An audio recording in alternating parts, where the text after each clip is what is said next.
Hi everyone, welcome back to Productivity Mastery. Uh, your host Stoyan is here, and I just want to remind everybody that if you haven't subscribed to Productivity Mastery, feel free to do that on Apple Podcasts, on Spotify, on YouTube. We are on all major podcast platforms. The more people subscribed, the more amazing guests we can bring you. And with that in mind, I would like to introduce you to the amazing guest we're having today. I was reading her book and I'm fascinated by her approach towards organizational culture, taking a very in-depth approach, coming from a lot of experience, but also a lot of research. So today we'll talk about how to create a culture where the employees are thriving, and I can't wait to dig into that. But Tonille Miller, welcome first of all. Thank you for being with us. And could you give us the brief version about your background, the history? How did you get into where you are today? Yeah, absolutely. And first of all, thank you for having me. I've been excited about this conversation since we first started talking. So happy to be here with everyone. I guess I kind of think of my career as being picking up the puzzle pieces along the way. I've been very deliberate about it. So I've really, from almost the very beginning, I thought, oh my gosh, we need to find a way to make work not suck people's souls and actually, in effect, make their lives better. And that was just something that was planted in me very early on. And so I spent my career in a lot of the big consulting firms, doing a lot of change and transformation and employee experience work. And then I also have worked for startups. I've had a couple global roles as well. And in the last few years, I actually started my own company. So doing all of this work at the intersection of change and transformation within organizations and the employee experience and what people need to be successful in their roles. And as already mentioned, you wrote an amazing book. It's called The Flourishing Effect. Everybody listening, The Flourishing Effect, Unlocking Employee Thriving and High Performance as Your Competitive Edge. I really enjoyed the book, and I love how you started the book with giving a bit of a historical background of how we used to treat organizational culture and how we came to where we are today. Maybe could you give us just a little bit about the frame of where are we coming from? You know, the mindset we had as organizations in the 50s, 60s, 70s, and how it kind of transformed. Yeah, absolutely. And this is something, I knew some of this before I started writing it, but I just learned so much. And it was so fascinating for researching the book. And essentially, depending on the country that you're in, of course, it differs. But basically, before the industrial age, there was a lot of farming, there was land ownership, there was skilled artisans, creatives, there was all kinds of things like that. And we can talk more about why that's important. But basically, what happened is when the Industrial Revolution came in, we brought in all these factories, and basically all the work was basically stripped of all the autonomy, the creativity, the ownership, the commitment, all those things that people are looking for in their work now. They don't have it because it was stripped away to make the work efficient and easy for non-skilled labor and that sort of thing. And so that happened when, Henry Ford's mass production model took over, and all of that stuff was like the early 1900s timeframe. And then after that, it just got more and more that way. So, right. So we started thinking of our people as more like machines and more like on a conveyor belt, and you're a cog to fit into the bigger machine and that kind of thing. So it was very much the lens was taking an organizational centric lens, not a people centric lens. And that got to be proliferated as time went on. And then in the 50s, 60s, 70s, we saw kind of like that corporate knowledge worker, what we call the company man, because again, it usually was a man often in those days, where it's like that person really devoted their entire career to a single organization usually, and they got predictable bonuses and raises, and all was well. People were paid very decently in relation to like inflation and all that. So I mean, people were pretty happy to give their whole career, and they got a pension at the end. It was great. I mean, I don't know, I wasn't alive, but sounds like it was great compared to some things we're seeing today.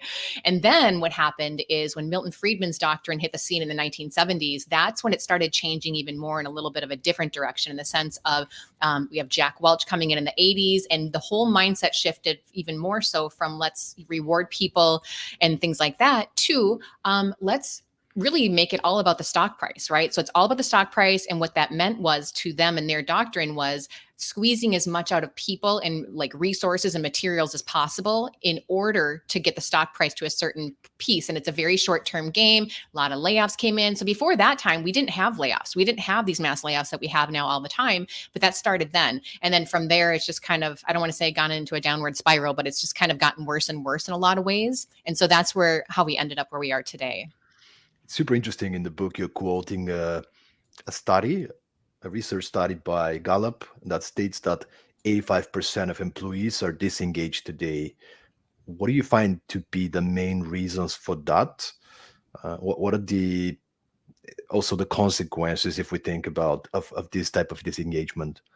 Yeah, absolutely. Well, in the book, I kind of bucket them into three main areas, right? Because after doing all the research, I think it kind of comes in actually living this a lot in my career as well, because I've had tons of clients and seen a lot of this firsthand. But it comes into terms of three areas. So the first one would be that the organization provides what I would call a distorted reality. So that's things like trying to use old formulas in our new reality, right? And we have to be clear here, we are in a new reality. So we're talking even pre-pandemic, but especially post-pandemic, we're very much in a new reality. And I think that a lot of organizations are still operating from those old assumptions, the old ways of working from, again, those factory floor days. A lot of our workplace practices still, and we can talk about some of them in depth if you want to, but they're based on how the factory worked. And obviously these knowledge workers, we're not in the factory anymore. It's 100 years later. So the fact that we're still operating that way, that provides very much a distorted reality for people.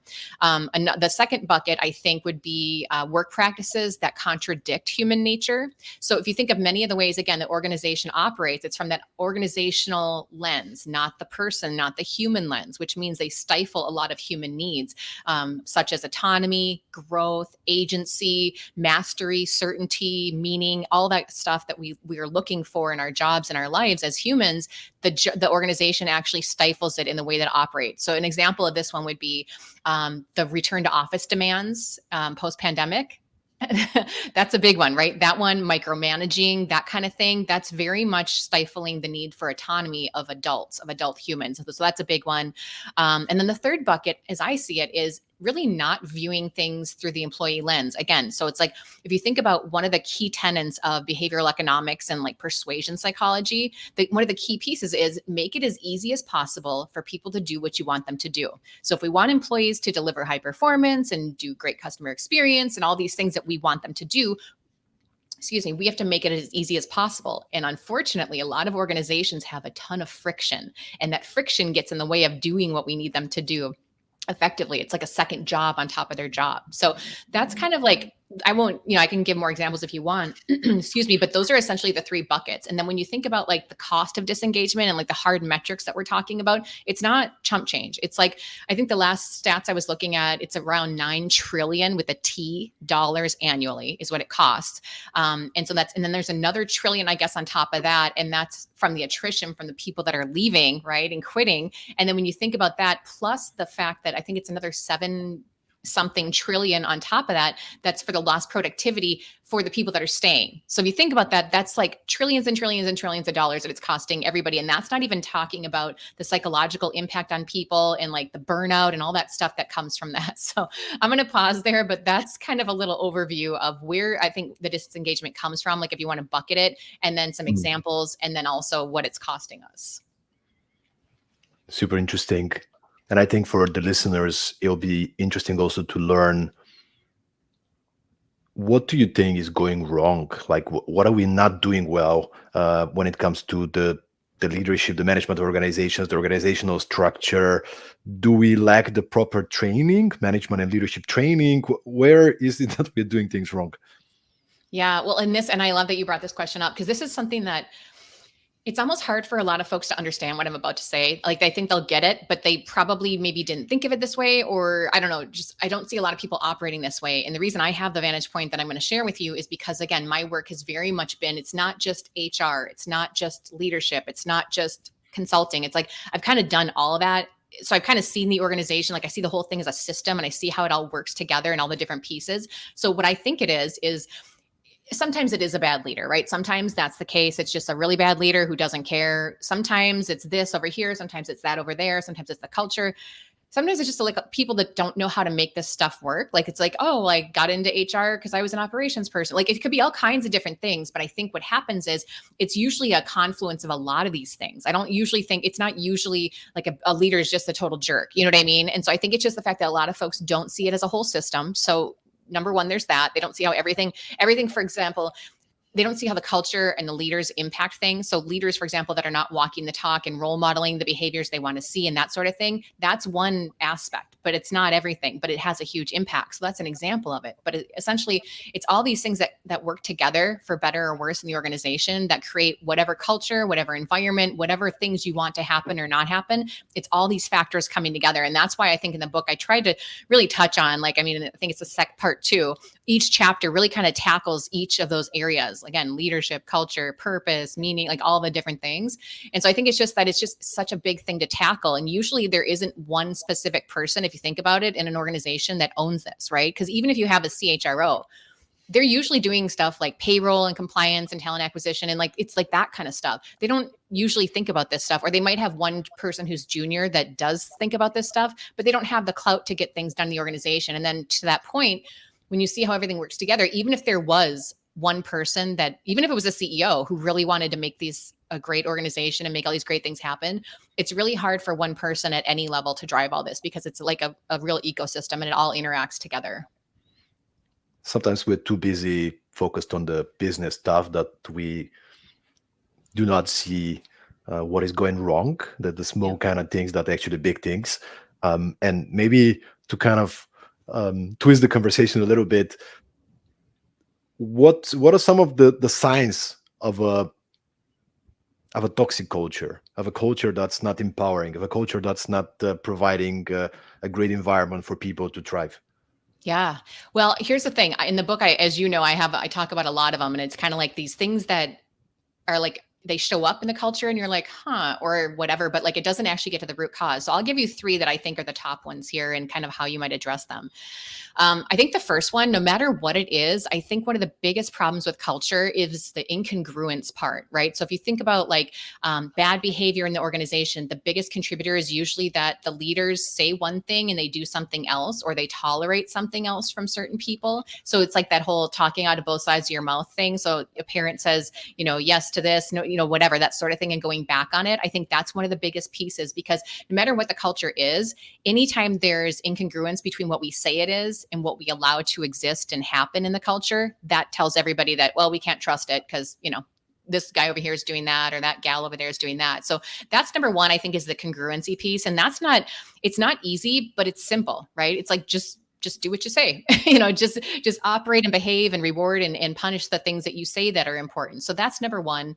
Again, along with that, I think comes the tolerating bad behavior, right? So you might have somebody who's just like an amazing rainmaker salesperson who treats everyone terribly, but they let him stick around because he brings in so much revenue. That would be an example of that. Or maybe it's like the micromanaging, gaslighting bully who basically keeps her job because she's like kissing up and kicking down, that kind of thing. So that kind of bad behavior, if that's allowed to exist and those people don't get let go, that sends a really bad message to the culture that, oh, I guess that's okay here. And then you see that play out in other places. And then I think the third thing that's really, really powerful and important, so whether it's there or not, it's a kind of a make or break, would be a lack of psychological safety.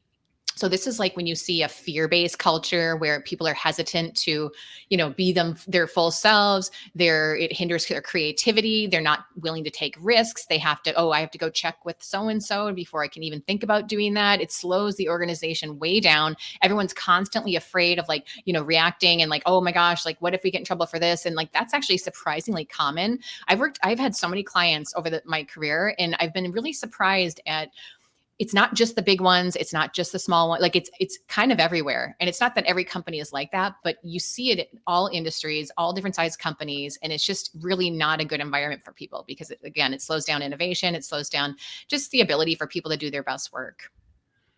Do you think that's intentional? Like just our focus is on, or is just leaders are so busy that they don't pay attention to it. They don't put in resources for these things to happen.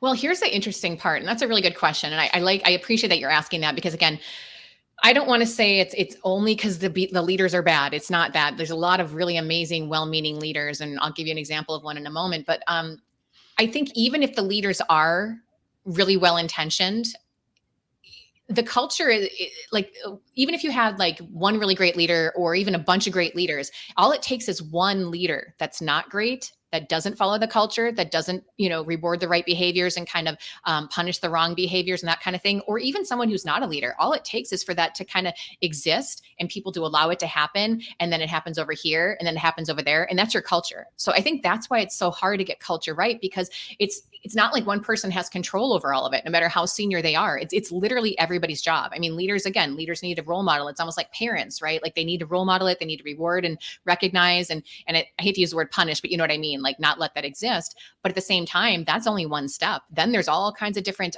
mechanisms in the organization that can either reinforce the right behaviors or not. So there's that piece. And then there's every single person on a day-to-day level. And here's the other part. It's not even just that. It's also the fact that it changes moment to moment, day to day, when people start the company, when people leave the company, when there's a change over here, when there's this over there, every single piece of that impacts the culture. So I don't think there's one answer. I think it's just because there's so many moving pieces and it's really difficult. And again, what we said, even if you have a chief culture officer, which is a rare position, but even if you do, unless that person has as much clout as the CEO, it's really, really hard to get this done.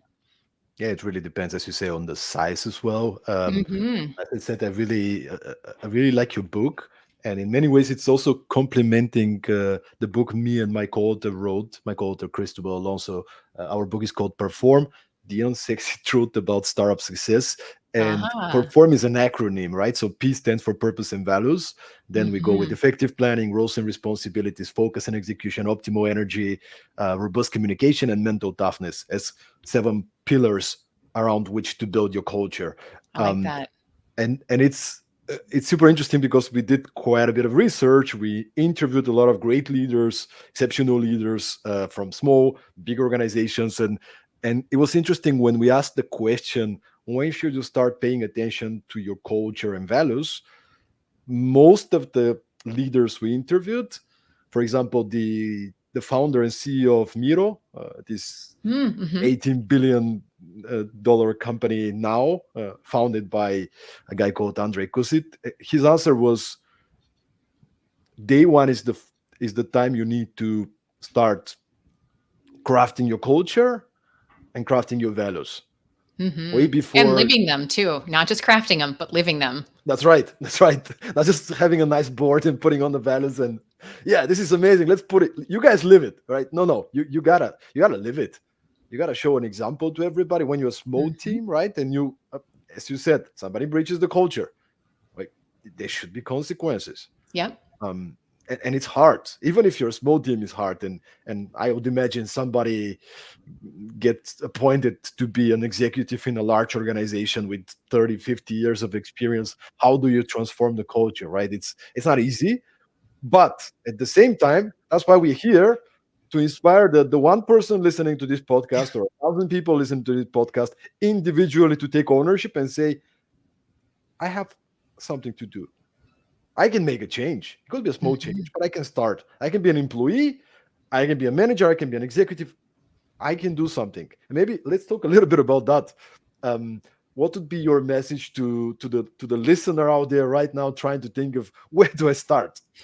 Yeah, absolutely. Well, and one thing that popped into mind as you were speaking there is kind of the way that I break it down for people. Because again, like you said, I mean, at work, no matter what company or industry it is, the focus is the business, right? And again, we want to like make it a great place for people, but like, there's no one that really goes and gets a degree in culture, at least as far as I know. And I've been doing this work for a long time. It's not like, oh, I went to college and I got a degree in culture, and now I can just go into any company and be a culture person. Like, and even if that was the case, that would be one person. That would not be everybody. So again, to your point, the focus is on the business. And so I always think of that as, that's the what we do, right? So the what we do is the work we're doing, the business, that's what we do. But if you want to just think of a real simple shortcut, I think the culture is the how we do it. So if you just had that in the back of your mind, and I'll go into something else in a moment, but I think even just that simple trick of any person, like you said, listening, could just start asking themselves when they're in their day-to-day tasks and doing their meetings and their calls and whatever, just ask yourself now and then, or maybe put it on a screensaver or a post-it and just say, how am I doing it? Or how am I being? Just that question alone, I think, can get you started, because that's literally what culture is. It's how you are doing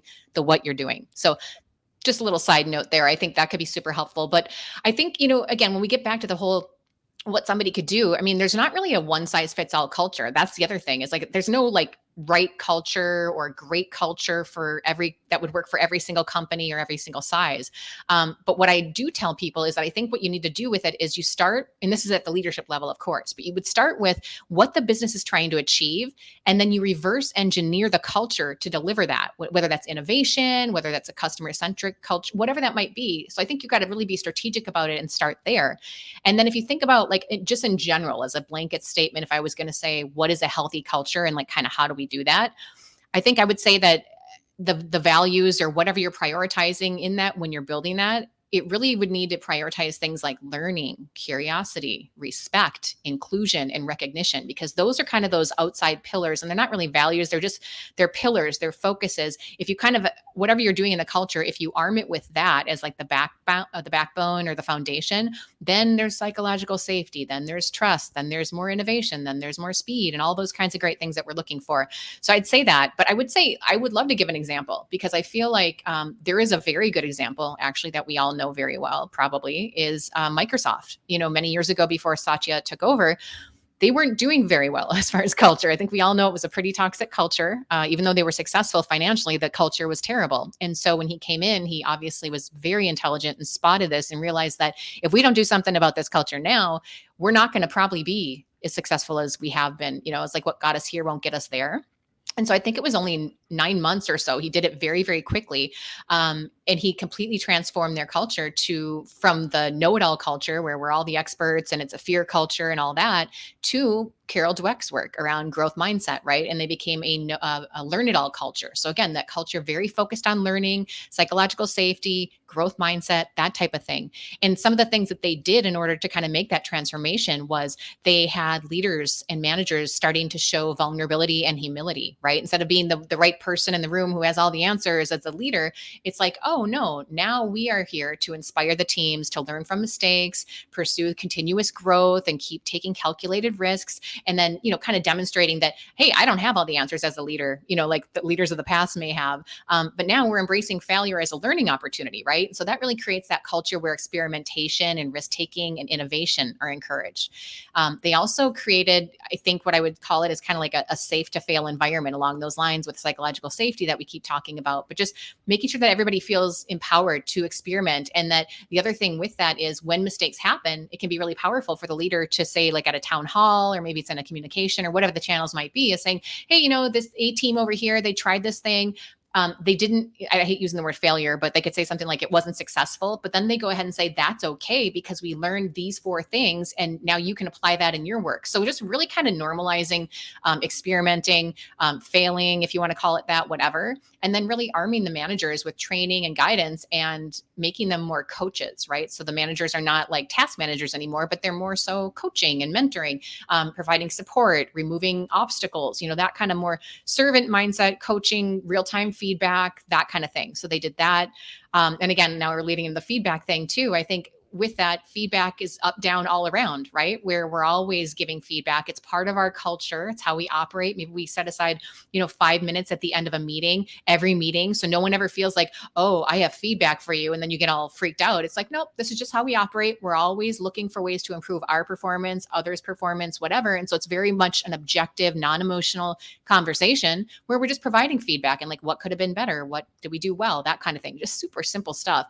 And then I think finally, for anything you want to happen, I always say one of the organizational reinforcement levers is metrics, right? So are we measuring it? Is it embedded into your performance review, for example, and your bonuses, and just really making it, like hard numbers there, not just, oh, we want this great behavior, but actually how are we measuring it? And I think one of the things they did here is they basically added a question, I think, to the performance review or something along those lines that basically said, how did you help other teams this year? So the focus wasn't just on the individual performance, which could actually breed a lot of competitiveness, which the competitiveness isn't bad in itself, but if it means stepping on other people's necks to get ahead, that becomes problematic and toxic. But if you actually embed measurements into the performance review of like, hey, how did you help other teams? Who did you help? What came out of that kind of thing. I think that keeps it top of mind for people. I love it. I have only 63 questions I would like to ask you right now. But before that, I want to give the word to, we have some listeners asking questions, and I think it's a pretty good question on the topic. So thank you for being with us. Bedirhan, I think it's the name. It seems hard to define the culture in a company specifically. He says, how do you think we can do it to make people internalize? Can we define the questions to answer in bullet points to define our cultural frame? I'm not exactly sure what he's asking there. So let me go with something I think it might be helpful. Tell me and stop me along the way if this isn't the road you wanted to go down. But I guess when I think what the person is getting at is maybe like, how do we operationalize it? I think, how do we operationalize the words on the wall or whatever that may be, whatever we say our culture is? I think how so. do we I make think it so. happen? Yep. Okay, perfect. So yeah, and so this is actually something that falls in the bucket of a problem a lot of the times in the organization, because they have the words on the wall. We've all seen the words on the PowerPoint presentation. They're gorgeous. They're all these wonderful words like truth and integrity and I mean, whatever. Honesty, yes. Yeah. We love being good people. Great. But then you don't see it in action. So the way that I've seen to do this, and this is the key step, and I love this question actually, the key step between getting those words off the wall and actually into the culture and into the day-to-day is bringing them down to very concrete behaviors and mindsets and building those behaviors and mindsets into the ways you work. So I'll give you an example of what this looks like. So let's say that one of our values is innovation. Love it. Okay, so great. That's a great word. We want to be more innovative. How do we do that? So then what we do, and again, typically this would be like an HR team would do this specific exercise, but then everybody else has to role model it. But what they would do is they would break it down. And I've seen this done at a couple of companies, actually. It's been really successful where they might bring in some cross-functional focus groups of employees, or they might not. I would suggest doing it because I think it's more powerful, but getting like a good variety of people to kind of work together on like a task force, whatever you want to call it. And you basically say for each of our values or each of the things in the culture that we want to drive, break them down. What does this behavior look like for an associate? What are 5 behaviors that would demonstrate innovation for a manager? What are 5 behaviors? So things that are very concrete that you can actually see them do and you could actually measure. That's where we need to get with it, because then, like I said, it kind of, as you can see, we're kind of going down a ladder, right? So we start up here in the sky, fluffy words, great, sounds awesome.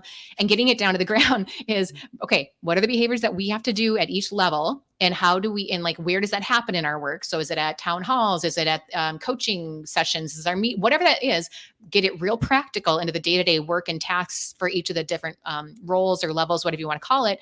And then from there, if you want to take it a step further, which I would, is you build that into the organizational fabric. So again, it's in your performance review. Did you demonstrate that innovative behavior or did you not? And if you did, how did we measure it? And in some things you can't measure. Some things are a little bit more qualitative, totally fine. But there are definitely some quantitative measures that you can tie to everything. And I think that's the companies that are actually very successful, like Microsoft in this, is you're building it into everything. And then of course, when you're rolling it out, you're training people if they need to get better at delivering real-time feedback, for example, you're training them, and building it into the culture. So it's like, I think things like that is where you need to get to make that happen.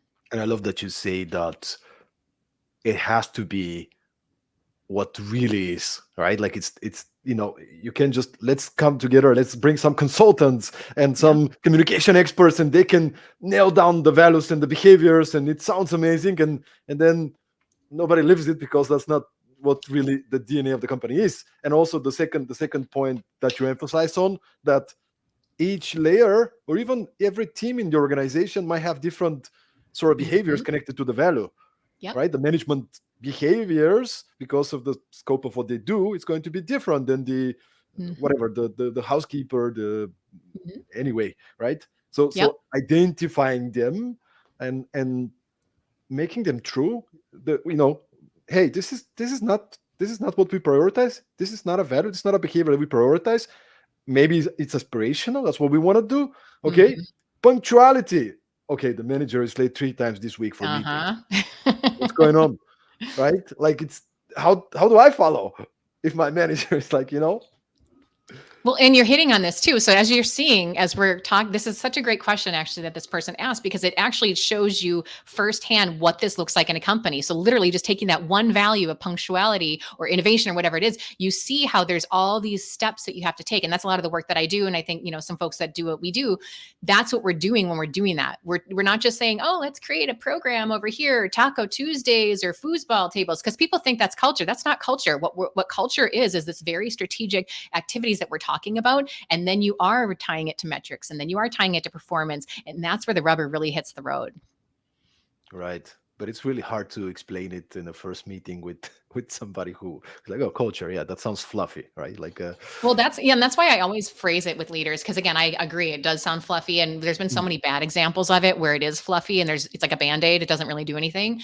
Doesn't get at the root causes. It doesn't really drive the business strategy, and that's why I explain to them. It's like, hey, I always call the culture like it's like a strategic lever. It's not a fluffy program or whatever, but it's literally. I think the chapter in the book is like it's either a toxic chemical or it's a autonomous vehicle for driving strategy. Because if you do these things that we just talked about and you really build it and operationalize it through the company, it's doing that to drive your strategy, right? It's not doing it just because people want tacos. It's doing it because there's an actual strategic purpose behind it. And then again, along the way, people also have a great experience because, oh, we know what the parameters are. We know what the values are. I know what's expected of me. I know what behaviors I need to demonstrate and I measured on. And I know that that contributes to the strategy. So it's really, if you think about it that way and you kind of explain it in that very simple, concrete, like step 1, step 2, step 5, whatever, and then here's the results, then we get away from the fluffiness, I think, which is really powerful. to me, it's the operational system. Mm-hmm. Yep. This is the kind of the agreement we all have as a collective, Yep. and this is what we do. This is how we do it, and then if you don't follow, these were the expectations. You are off track. What's going on? It's easy to have these conversations when everybody is actually clear what we are all expected, how we expected to act, and this is also how you attract the kind of right people on board, right? This is Mm-hmm. who we are. This is how we act. This is our philosophy and principles. Are you a fit? Do you think you're a fit? Because yeah, you might want this job, but in a month we're gonna have a problem. Even though you're a great performer, you're really good in what you do, but you gotta be clear that you really fit in this culture. Absolutely. And that's the tricky part too, because it's easy for us to say this, but like, think of how busy CEOs are and leaders of any type. Unfortunately, they should be focused this much on culture, but unfortunately they're not. And because they're not, then you see one guy over here, as we said, this guy over here is doing something wrong. No one stopped him. No one fired him. So someone sees that. Oh, I guess I can do that. Oh, I guess we allow that. I guess we allow the duplicity of saying one thing and doing, just all this stuff that's not positive stems out from that. And since today is all about this conversation today is about how can we create an environment where employees are flourishing and thriving. You mentioned already some of those innovative values. I don't know if I have to say innovative, but maybe for many organizations they are. But can you maybe kind of emphasize a little bit, zoom in a little bit on those type of values that you find if they're properly incorporated in a company culture, they will bring a lot of value to the organization. Yeah. Well, I mean, again, the words are not as important as what you actually are trying to do with the words, like we just talked about. So it could be anything. I mean, it literally, you could say our value is blue.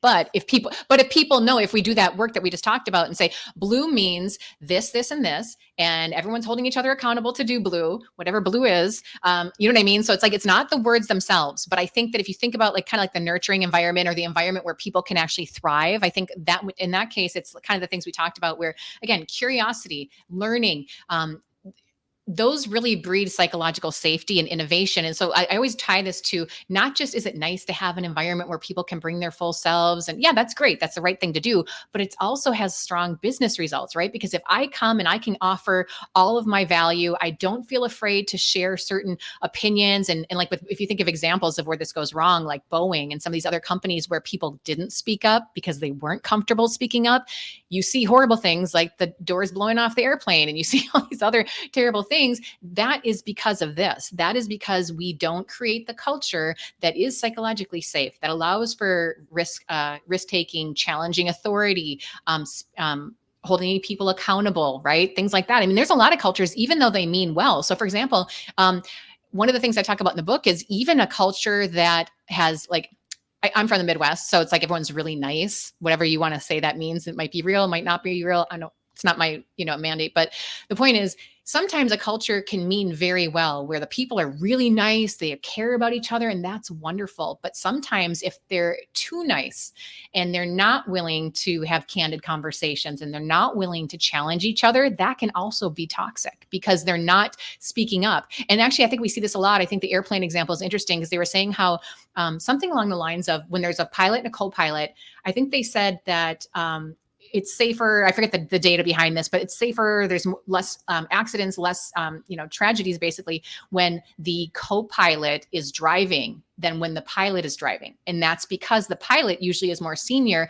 and they're comfortable challenging the more junior person. So if they think, oh, we're getting a little bumpy over here, the pilot, the more senior pilot, is usually willing to challenge the more junior person. And then the junior person's like, oh, okay, cool. Let's, steer over here. Versus when the more junior person when the more junior person is in the co-pilot and the more senior person is driving the plane, that's when you see some of these accidents because the more junior person is not as comfortable challenging the senior person. So that's just an example of how that can play out. And that's why it's so important that we do offer these environments that are safe for people to speak up and that type of thing. It's all human behavior and communication at the end of the day. And maybe if you can zoom in also a little bit on the values that you shared with respect to learning, development, growth mindset, and if you can give some examples, some practical ideas for the listeners, I think it would be great. How can we incorporate the learning and development? What kind of practices can we start with? Yeah, well, there's a lot. There's a whole chapter in the book on it, as you know. But what I would say is just some simple, quick ways and examples to get started would be, I think the ones that I really like are, I think MasterCard did this during the pandemic. They had what they call an internal marketplace. So basically they didn't have to lay off a single person during the pandemic because what they did was they put little projects. They created like an internal marketplace. And I think they used the platform Gloat. And what they did with this is that when they have extra work or other projects over here, instead of having to hire someone else, they basically would post it on this marketplace and people could bid on it and say, oh, I have an extra 5 hours this week, or I have a little bit of time this month, or whatever the case may be. And they actually were able to take on different chunks of new work and new projects. And that, again, saved MasterCard money. They didn't have to hire anyone new. And they also didn't have to let anyone go because they did that. And again, think of how the nice cross collaboration across different geos, it really democratizes development, right? Because it doesn't matter what level you're at or what geo you are, or whatever the case is, you can bid on it. So that's one thing that I've seen is really cool. I've also seen, I love cross mentoring and reverse mentoring. I talk about this all the time because it doesn't cost a thing and it's so helpful to both sides. So one example of this is I was at a firm a couple of years ago where they were implementing this really innovative technology. And a lot of the very senior leaders in the company, they weren't as familiar with it, kind of like AI right now is, right? Where they're not as familiar.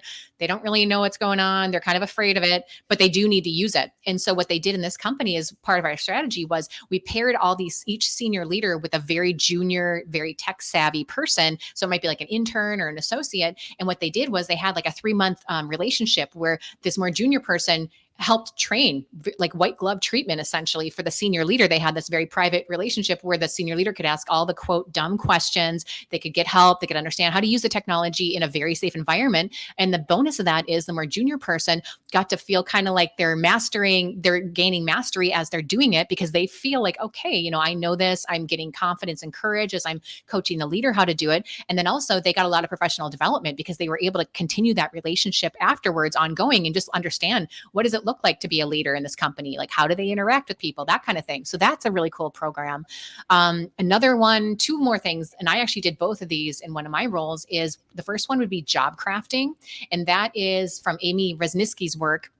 And what that is just making tweaks to the different tasks and or relationships or other aspects of a person's role. And again, this is never perfect, but there's usually at least a little bit of flexibility in this, right? So maybe you can't change a person's whole job, but you can always make a little tweak here. Maybe they don't get along with Joe from IT. So you kind of have another person be the interface there and not them. Or maybe they, really hate spreadsheets and they don't necessarily need to do it, and someone else on the team wants to do it. You kind of do different swaps and different tweaks to their job. That's really powerful. And then the last one I would say is apprenticeship programs. Again, I did this at one of my companies and I didn't start it. I just was lucky enough to lead the team that did start it. But like they basically were a learning and development team and they had an apprentice program because they realized that some folks in the other parts of the business wanted to learn graphic design. Somebody wanted to learn how to be a facilitator, that kind of thing. And so what they were able to do through this program is cross-train different people. It had, again, extra 5 hours this week, or I have an extra hour this week, whatever the case may be. They come in and they're learning. They're kind of hovering and shadowing the person who's the expert on the team. So they're learning. And as they get better and better, they now are more valuable in the marketplace because they've gained the skill and they actually can take more bandwidth of projects. So it saves you on hiring extra people. So just kind of some cool stuff like that, where it's like these things don't really cost anything usually, but they really add a lot of value to both sides. So what you're saying is whoever is listening right now at this type of position, they should pretty much prioritize and make it a priority. We need to start incorporating some practices as a first step, because usually the default answer is, that's great, but we don't have time. Yeah, we Or don't we have don't have the time, resources. or even if we think we have a little bit of time, we're going to send you to training. We're going to send you to like a classroom training where you're bored out of your mind listening to somebody that's reading PowerPoint slides the whole time. And that doesn't help anyone either. So that's why a lot of the stuff that I talk about, I really like it to be in the flow of work, whether that's the mentoring, whether that's observing. You can do it virtually even. There's a lot of really cool creative practices I've seen out there. Talk to me about this. You've been both... actually, you've been everywhere. Now you're a consultant, but before that, you've been, in any kind of positions. You've been PwC, like with many other organizations, and you've seen a lot internally, externally. When it comes to training and development, what do you think? How would you describe like the kind of the pros and cons of the internal training when you kind of have some experts from the company training the employees versus bringing in some consultants, trainers externally to lead certain processes in training? Yeah, that's a really good one, actually. I don't think there's a right answer necessarily, but I think it all depends on who the people are that are getting trained, what it's on. Cause like some things are just fine. Like a lot of things actually we're learning now, especially with Gen Z, it's like they just want it like short, snackable YouTube videos for 5 minutes at the moment that they need that skill, right? So it's kind of like, oh, I have to learn how to use this new Miro platform today. Okay, great. I'm going to watch a 5-minute video or 10-minute video, whatever. And they figure it out and they kind of play with the system as they're doing the video. Good to go. You don't need a classroom training. You don't need an outside consultant for that. That's just simple. But then there are some things, like for example, if you want to do like emotional intelligence skills or real-time feedback coaching and things like that, that are a little bit more EQ friendly or EQ focused, I would say it's helpful to have a person do that. You can watch videos too. And AR and VR are actually really helpful in building empathy and helping people understand other people's shoes and all that. But I do think that like it is helpful for some of those things where you want to role play a little bit and like have someone coach you and whatever. So I think it just depends on that for the modality. And when you like to your point about whether it's internal people or external trainers that come in, again, I think it depends. But what I would say is, what I've seen be the most powerful is not having external people. I think here's what I would say. If it's something that's really complicated, I would say you'd want to have, like if it's a platform or a vendor that you need to work with or something, I think have that external trainer from that company train your managers or whoever the trainers are, like a train the trainer session. I would do that because I think delivery of it is way more powerful from someone's manager or from somebody's colleague in the company. And it builds a lot more commitment from both sides in as well. And it's a lot more tailored, because one thing I see a lot of is you'll hire, let's say you're going to have Salesforce, and I'm not, criticizing Salesforce. I think they have an amazing organization and a team, but let's just say you're implementing a platform like that and you have the Salesforce trainer come in. Well, that's awesome because they know the platform, but they don't know your company. So it's really, because what's important with the training, and I've actually done this a lot myself with change management, is whatever platform it is, that's one part of it. But we need to embed that into the culture, right? Like we talked about, into the ways people already work, into the ways things already get done, and into the organizational fabric. And somebody who's from a technology company on the outside isn't going to know all that stuff about your company. So that was actually one of my roles at one point in time where the technology platform hired me to come in and do these other parts of it and bridge the gap between what their trainer was going to do from a technical perspective and like a, on the actual platform itself. And I would come in and say, okay, so now how do we embed that into your team, right? How do we make sure people are measured on this? And how do we make sure that leaders use the system this way and then have coaching sessions and do this and hold people accountable in that way and measure it? Like, so kind of bringing that more holistic picture. So I know that's not a solid answer to your question, but I think there's a lot of factors. I think it's a great food for thought, and also I love the fact that you are also emphasizing on how we should personalize the learning experiences. Because I Mhm. mean, I have a feeling, and you got to tell me from your experience, that often these type of decisions are made on a strategic level. We need to do change management, we need to do Mhm. feedback, learning, whatever, but the employees are not really asked, they are not heard. What do you actually need? What do you want to Mhm. learn? What are you missing? And if you can maybe expand on that, and also keep in mind the, do we involve employees in these kind of discussions enough? What are your thoughts on that? No, we don't. 100%. I agree with you. And this is something I see all the time. And that's why I build co creation. I mentioned that word about a million times in my book. I talk about it all the time. There's a lot of reasons why we need to do this. First of all, this is a new employee era of participation, right? So where back in the day, maybe it was okay that the CEO made the decisions, the managers trickled it down, told people what to do, and people just did it. That may have worked, 50 years ago, fine. Not criticizing that. There's a time and a place. That does not work today.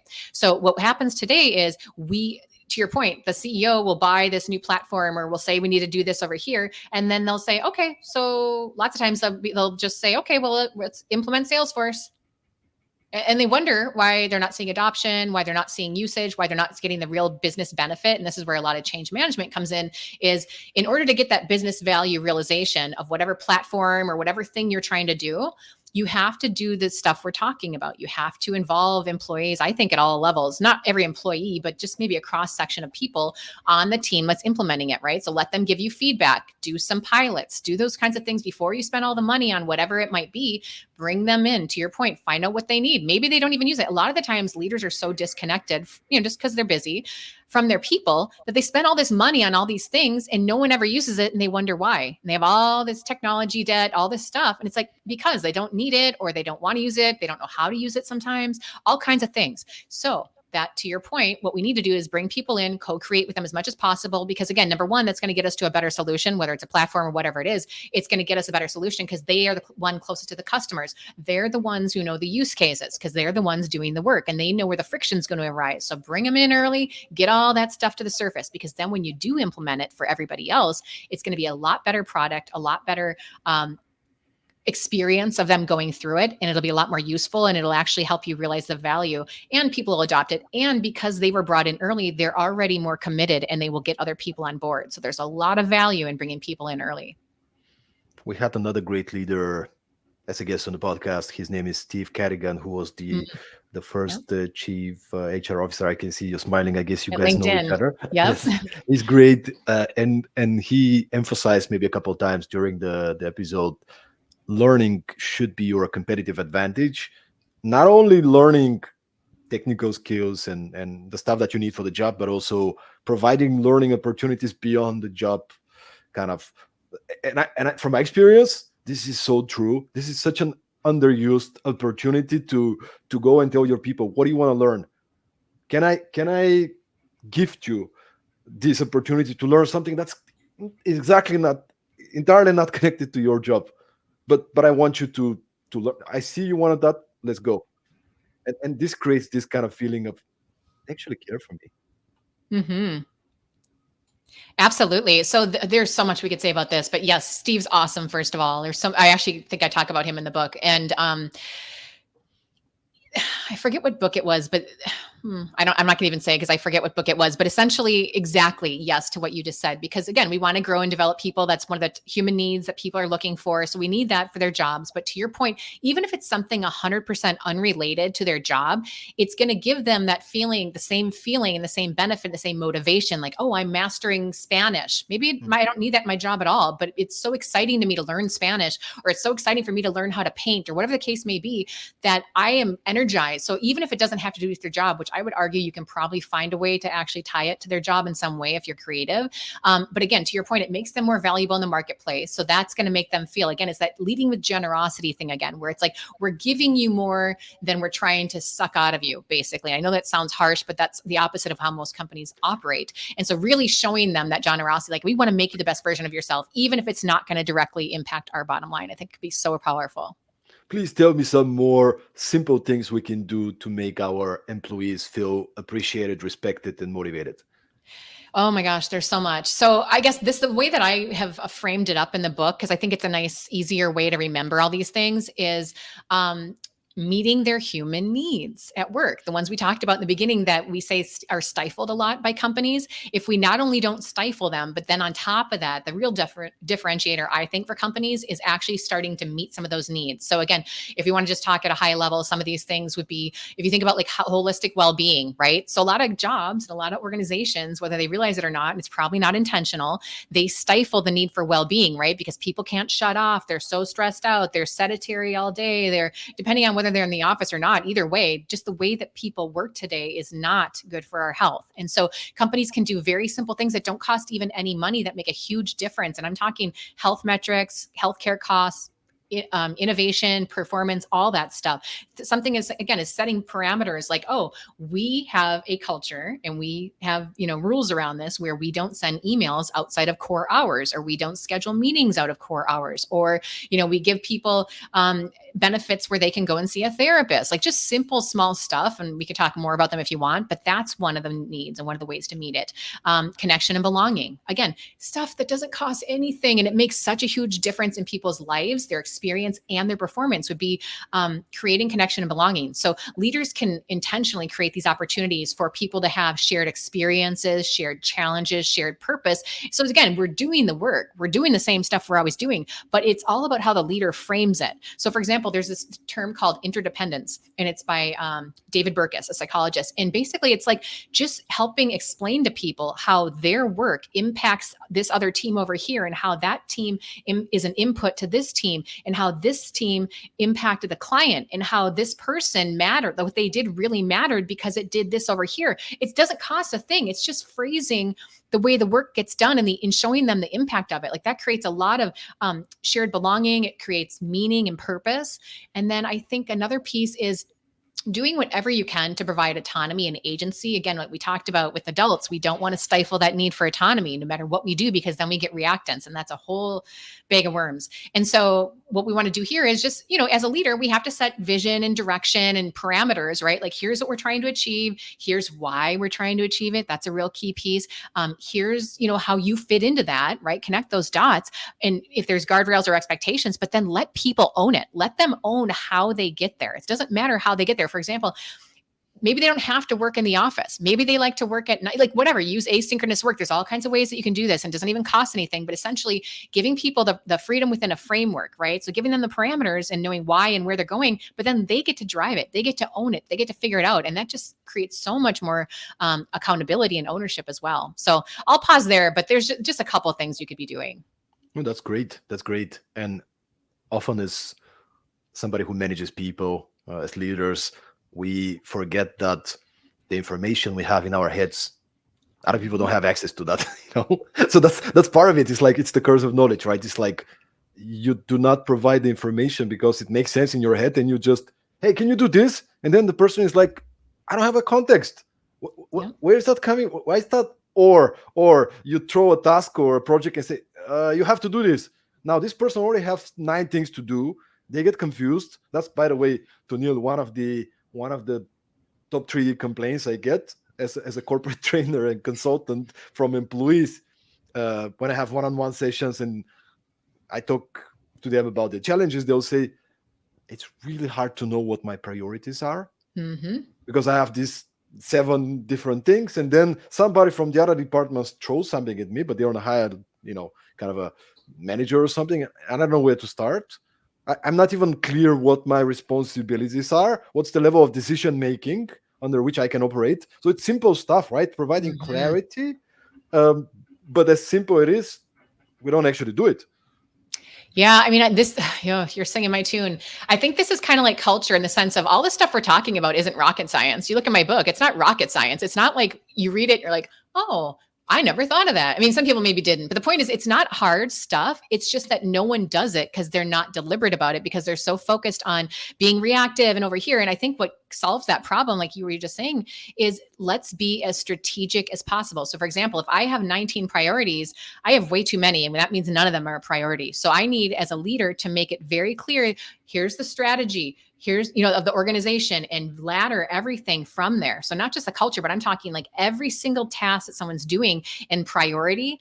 That's how we avoid having 19 priorities and not knowing where to start, is like, let's ladder it up and let's make it 3. Everyone's got these things. And help, and again, creating the meaning by helping every single person at every single level see how their day-to-day tasks, which they think are maybe don't connect to anything. Oh, when I do this spreadsheet, it contributes to this, and that goes up here. And that contributes to our goal of being the most customer-centric company in the world, or whatever the case may be, but really making things clear and strategic. And NASA did this famously very well. Their main overarching goal back in the, I think 60s with JFK was there, was visiting, their goal was to put a man on the moon. And they would draw these like ladders, I guess, on the chalkboards, because back then they had chalkboards in the offices, but they literally would say, here's our big goal. Here's the couple things, the ladder, down the ladder, and how it contributes. And so every single role, every single person could see how their day-to-day tasks contributed to that strategic priority. So we need to get really crystal clear on things like that.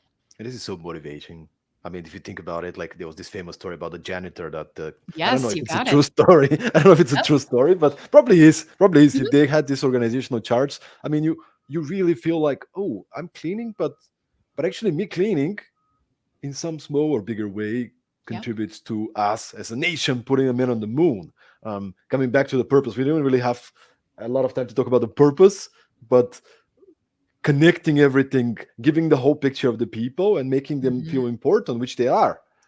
Yep. Right? We had another great leader. I'm also part of another podcast called The Leaders Who Care, which I think you should be a Oh. guest. I think you should be a guest. I'll speak to the main host, dear Marian.